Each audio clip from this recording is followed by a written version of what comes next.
മരണത്തിൻ്റെ പടിവാതിക്കൽ വരെ എത്തിയതിന് ശേഷം തിരികെ ജീവിതത്തിലേക്ക് വന്ന നടനാണ് ബാല. ഒരു വർഷം മുമ്പായിരുന്നു ബാലയ്ക്ക് കരമാറ്റിവയ്ക്കൽ ശസ്ത്രക്രിയ നടന്നത്.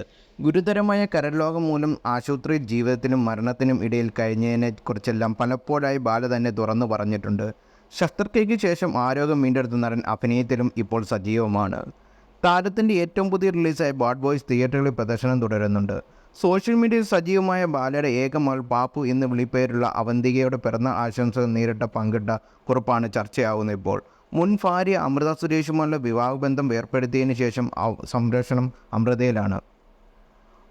ഒരു സമയം വരെ ബാലയ്ക്ക് മകളെ കാണാൻ അനുവാദം കോടതി നൽകിയിരുന്നു. എന്നാൽ പിന്നീട് അത് അവസാനിച്ചു. ഏറെ നാളുകൾക്ക് ശേഷം ഒരു വർഷം മുമ്പ് ആശുപത്രി രോഗം മുറിച്ച് കിടന്നപ്പോഴാണ് ബാലയെ കാണാൻ അവന്തിക എത്തിയത്.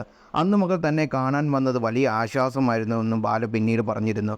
മകൾക്ക് പിറന്നാൾ ആശംസ ബാല പറഞ്ഞ വാക്കുകൾ ഇങ്ങനെയാണ്: ഹാപ്പി ബർത്ത്ഡേ പാപ്പു. പാപ്പു, സ്നേഹത്തിൻ്റെ ജീവിതത്തിൽ വലിയ വിലയുണ്ട്. കാരണം മരണം ഉറപ്പിച്ചപ്പോൾ പാപ്പു എന്നെ കാണാൻ വന്നു. അതോടെ ഞാൻ ജീവനോടെ തിരിച്ചെത്തി. ഇപ്പോൾ ഞാൻ മോളെ നിൻ്റെ പിറന്നാളിന് നിന്നെ വിഷ് ചെയ്യുന്നു. പ്രതീക്ഷയുണ്ട് പാപ്പു എന്നെ വിളിക്കുമെന്ന്.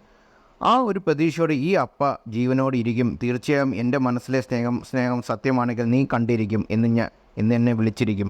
വിളിച്ചില്ലെങ്കിലും എൻ്റെ മരണത്തിന് ശേഷവും പാപ്പു എന്നെ വന്ന് കാണും. അച്ഛൻ എപ്പോഴും നിൻ്റെ കൂടെ ഉണ്ട്. ലവ് യുടെ ഉമ്മ എന്നാണ് ബാല പറഞ്ഞത്.